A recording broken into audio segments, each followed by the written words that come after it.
সাভারে সামাজিক পরিবেশ ও মানবাধিকার বাস্তবায়ন সংস্থার ২৫ সদস্য বিশিষ্ট সাভার উপজেলা কমিটি এবং ৫ সদস্য বিশিষ্ট উপদেষ্টা পরিষদ গঠন করা হয়েছে।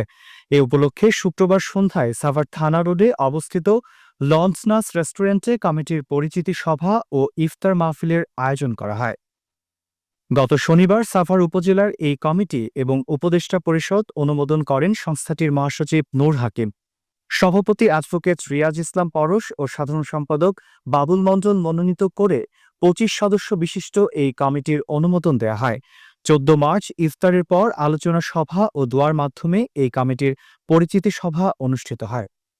এ সময় উপস্থিত ছিলেন সাভার প্রেস ক্লাবের সভাপতি নাজমুল হুদা, সাধারণ সম্পাদক জিয়াউর রহমান জিয়া, সাভার মডেল থানার ওসি অপারেশন মোহাম্মদ হেলাল উদ্দিন, দৈনিক বর্তমান কথা পত্রিকার মফস্বল সম্পাদক ও মুভি বাংলা টেলিভিশনের সাংবাদিক মোহাম্মদ দিদারুল ইসলাম দিদার, সংস্থার ঢাকা জেলা কমিটির সভাপতি নজরুল ইসলাম নীরব, নিউজ টিভি বাংলার এমডি রফিকুল ইসলাম রফিক সহ আরও অনেকে।